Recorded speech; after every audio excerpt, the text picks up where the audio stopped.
Halo warga dunia dan selamat datang kembali di channelku.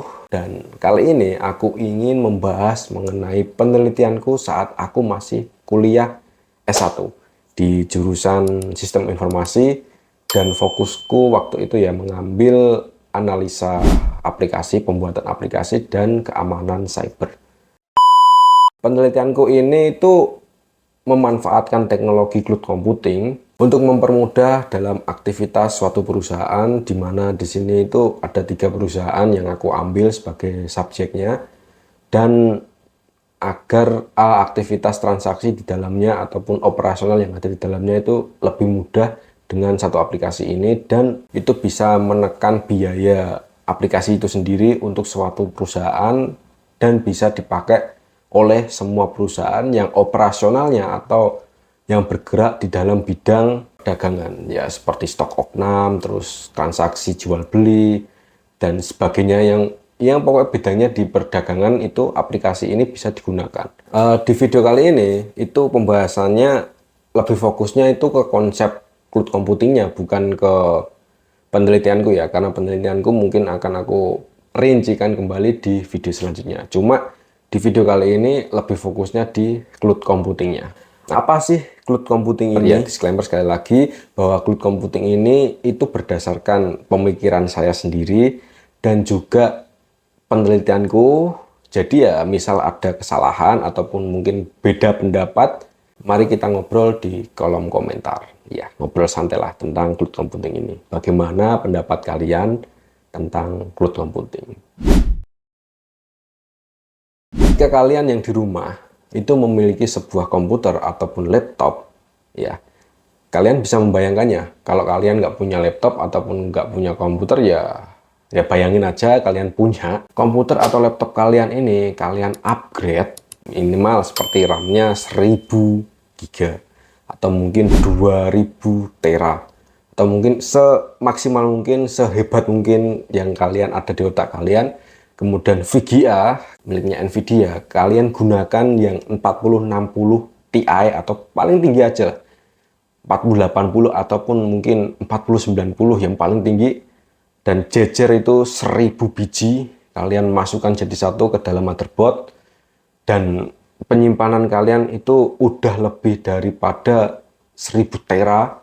Kemudian apapun itu semaksimal otak kalian bekerja sampai di mana upgrade komputer dan laptop kalian yang kalian bayangkan semaksimal mungkin, sehebat mungkin, di mana komputer atau laptop kalian itu bisa kalian akses dari manapun dan kapanpun, selagi ketika kalian mengakses itu ada koneksi internet, entah itu di komputer kalian ataupun di HP ataupun komputer atau laptop yang lainnya.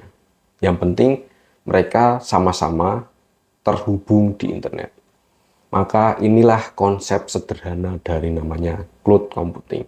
Komputer kalian itu berada di awan, bisa diakses dari manapun, kapanpun, dan ya tergantung koneksi internet dan sumber daya listrik ya. Kalau nggak ada sumber daya listrik otomatis kan mati. Ya kan? Kalau nggak ada sumber daya internet, kalian juga nggak bisa menggunakannya. Nah, itu konsep dasar dari cloud computing. Saya akan menjelaskan konsep cloud computing ini dari mulai apa itu cloud computing, kemudian sejarahnya, lalu jenis-jenisnya ya, kemudian ya hingga bagaimana teknologi ini diterapkan dalam kehidupan sehari-hari, dan yang lebih penting saya akan membahas bagaimana cloud computing ini dapat membantu kita dalam berbagai aspek kehidupan, dari mulai hiburan sampai ke bisnis, sampai ke pendidikan juga ya.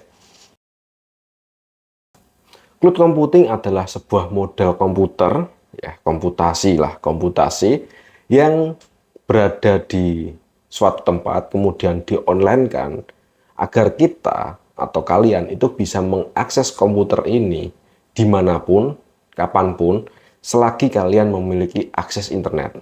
Permintaan ini itu bisa berupa sumber dayanya, entah itu kita mau minta RAM-nya dinaikkan atau VGA-nya dinaikkan, ataupun yang bersangkutan dengan komputer ini kita inginkan apa, ya itu bisa diminta ke ke komputer ini atau ke layanan yang menyediakan komputer ini. Kalian bisa meminta fitur, meminta apapun aksesnya, meminta untuk RAM-nya dinaikkan. Selagi kalian punya internet, dan tambah satu lagi kalau kalian menggunakan pihak ketiga atau vendor ya kalian bayar. Itu fasilitas, itu produk dari sebuah perusahaan yang produk itu adalah cloud computing.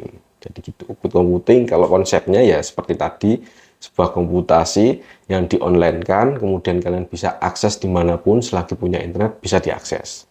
Tapi kalau kalian nggak punya komputer tadi yang bisa di-online-kan, ya kalian ya beli jasa penyedia cloud computing. Contohnya ya seperti AWS, Amazon Web Service, kemudian Google, ya dia punya Google. Kalau pengertiannya kan sudah tahu sih, lah konsep dasarnya itu bagaimana, jenis-jenisnya dan lain-lain itu bagaimana. Ya seyogyanya kita melihat dulu sejarahnya. Sebelum masuk ke sejarahnya, pasti ada pertanyaan, apa perbedaannya server konvensional yang online itu dengan cloud computing? Secara sederhananya, cloud computing itu levelnya di atas server konvensional online yang kalian tahu, seperti pusat data nasional yang kemarin. Kalau cloud computing itu di atasnya, jadi dia itu punya jasa untuk memperjualbelikan apapun itu, ya, selagi si yang dijual tadi atau produk yang dijual tadi itu udah punya persetujuan dari si orang tadi. Ya contohnya misal Google itu punya pusat data, mereka mau jualnya bagaimana? Ya udah dibuatlah search engine, ya seperti itu. Jadi cloud computing itu lebih tinggi derajatnya daripada server. Karena apa? Server konvensional online itu yang kalian tahu, itu salah satu jenis dari cloud computing. Orang yang pertama kali memiliki ide tentang cloud computing ini, ya salah satunya ada mungkin direktur atau mungkin pegawai dari Pentagon ya, Pentagon sana, di riset teknologi ya, yaitu bernama CGR Licklider, dan pemikiran ini dinamakan sebagai Intergalaxy Computer Network. Jadi ya jaringan komputer galaksi, intergalaksi. Bayangin nih, kalau cloud computing kan mungkin masih ada di bumi ya, karena cloud awan itu masih ada di bumi. Nah, si orang ini, Licklider ini, si direktur dari salah satu pengembang atau riset di Pentagon itu mengatakan atau mempunyai konsep. Jadi Licklider ini tuh membayangkan ada sebuah tempat atau alat yang bisa menghubungkan antar satu individu ke individu lain, terus menerus saling berhubungan, ya tetap dengan adanya kerahasiaan dan kerahasiaan data lah. Jadi bisa saling berhubungan antar satu ke satunya di luar galaksi, dan mungkin lebih spesifiknya ya di dalam bumi ini saling bisa berhubungan. Bagaimana kalau komputer ini bisa saling berhubungan antar benua, antar kota, antar desa atau antar manusia dengan ya sumber daya jaringan secara luas atau secara umum. Nah, inilah cikal bakalnya nanti terwujud sebuah konsep atau mungkin sebuah teknologi yang dinamakan server data. Kemudian ya berkembang lagi menjadi internet dan seterusnya. Kemudian pada tahun 1995, lewat pendiri dari Oracle, itu menemukan ide atau mungkin lebih tepatnya menyempurnakan ide dari Licklider ya, tentang network computing.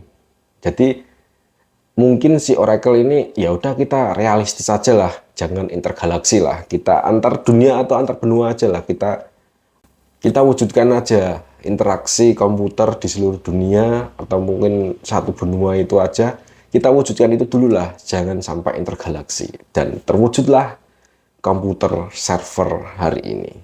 Ya konsep-konsep data, konsep-konsep dan ide cloud computing ya memang sudah ada dari dulu tahun 1960, kemudian dikembangkan lagi sampai 1995. Namun ya cloud computing sendiri benar-benar tercipta itu pada tahun 2000 sampai sekarang ya. terutama tahun 2000. Nah, siapa orang yang pertama kali menggunakan atau menciptakan konsep cloud computing itu sendiri? Mantan dari Vice President Direktur Oracle. Lalu pada tahun 2005, tahun berikut-berikutnya terlahirlah AWS, Amazon Web Service, kemudian Google Cloud, Google Platform. Itu mulai bermunculan itu mulai 2005, dan banyak sekali penyedia-penyedia atau mungkin vendor-vendor pihak ketiga yang menjual produk cloud computing.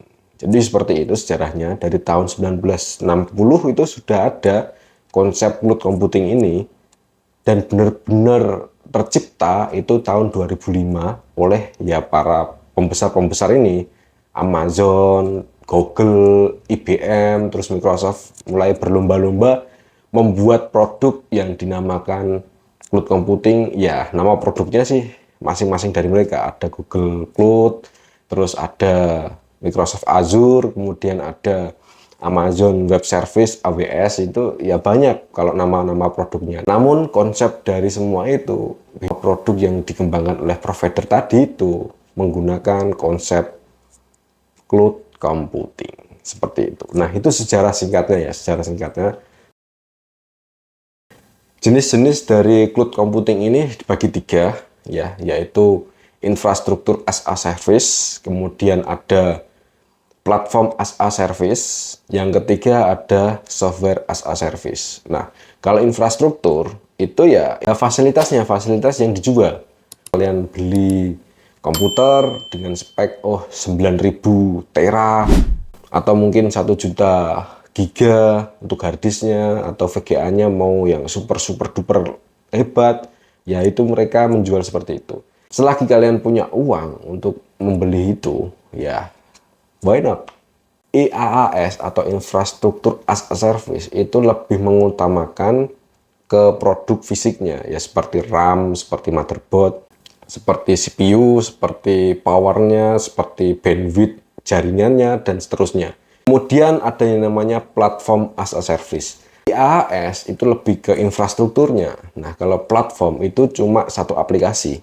Platform as a service itu sebuah layanan, sebuah jenis dari cloud computing yang menawarkan jasa atau menawarkan layanan itu berupa tempat untuk ya aplikasi kalian jadi tempatnya, seperti share hosting atau mungkin hosting private atau hal yang bisa mendukung dari aplikasi kalian. Jadi kalian bisa mengotak-ngatik aplikasi kalian sendiri. Jadi kalian nggak bisa mengotak-ngatik dari si platform ini ya tadi ya.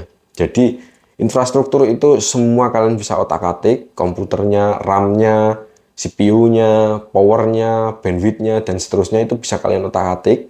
Sedangkan dari platform itu sudah benar-benar di fix ya. Kalian mau beli paket apa ya fix itu aja, sampai seterusnya ya fix itu. Mau upgrade ya kalian akan pindah ke paket berikutnya, bukan paket yang sama. Kalau infrastruktur, dengan paket yang sama, kalian bisa upgrade, namun tetap dengan nama paket yang sama. Jadi itu perbedaannya infrastruktur dengan platform. Nah, sedangkan software as a service, lebih ke merucut lagi ya. Jadi si SaaS ini itu lebih ke individual ya. Kalian diberi aplikasi, ya udah kalian itu yang menerima. Aturannya gimana ya kalian gunakan itu. Contohnya ya Google Drive. Kalian nggak bisa tuh merubah nama Google Drive menjadi AW Drive atau mungkin BD Drive dan lain-lain. Jadi kalian nggak bisa merubah itu. Jadi benar-benar paten di Google Drive ini. Atau mungkin spreadsheet kalian mau ubah, wah saya mau spreadsheetnya ini warnanya nggak hijau lah, ikonnya ganti merah aja, itu nggak bisa. Kalau platform tadi kan bisa, karena aplikasi semuanya ada di kalian. Kalian mengupload ke dalam sistem atau platform tadi untuk bisa diakses oleh orang lain. Kalau si SaaS ini atau software as a service, ya udah kalian diberikan sebuah software yang kalian bisa otak-otak sendiri, tapi di dalam situ masih ada fitur yang benar-benar original. Jadi kalian fitur original inilah yang kalian nggak bisa ubah. Itu perbedaannya dari SaaS. SaaS itu lebih ke individual perusahaan. Kalian tuh nggak boleh mengubah-ubah isi atau fasilitas software yang diberikan kepada kalian. Ya banyak contohnya seperti Google Drive tadi ya. Google Drive, terus ada spreadsheet, dokumen dari Google juga, kemudian ya banyak lah yang berhubungan seperti itu. Itu 3 jenis dari cloud computing. Sekarang kesimpulannya, ya, manfaat dari cloud computing ini. Sebenarnya cloud computing itu manfaatnya ya hampir-hampir sama seperti internet sih. Mereka itu memberikan layanan pada kalian agar bisa digunakan dengan baik, agar mempermudah kehidupan kalian. Seperti contohnya mau membackup data, nggak perlu kita colokin hard disk atau colokin flash disk, tinggal upload aja ke Google Drive, beres. Ya, seperti itulah. Cloud computing ini ya masih diperlukan karena kalau nggak ada cloud computing ya nggak ada server, nggak ada, kalian nggak bisa berselancar di internet. Cloud computing sendiri itu cuma konsep teknologi ini berjalan. Kalau teknologinya ya kayak tadi server AWS itu teknologi produk dari konsep cloud computing. Jadi kalau ditanya cloud computing ini itu perlu apa tidak, ya jawabannya perlu karena ini sebuah konsep. Kalau dia nggak diperlukan, ya teknologi-teknologi ke bawahnya ya nggak ada. Ya mungkin namanya berbeda, tapi konsepnya kan sama, yaitu cloud computing. Jadi satu kesatuan, nggak bisa dipisahkan. Untuk pembahasan detail dari aplikasiku, yaitu aplikasi Kasir ya, Kasir, akan aku lanjutkan di video berikutnya. Kalau ini ya mungkin kalian harus ngerti dulu apa itu cloud computing, jenisnya itu bagaimana, terus konsepnya itu gimana, alur kerjanya itu bagaimana, kalian tahu dulu. Kalau udah begitu mengerti, nah nanti kalian bisa mengikuti videoku selanjutnya tentang penelitianku. Salam dari saya dan sampai jumpa.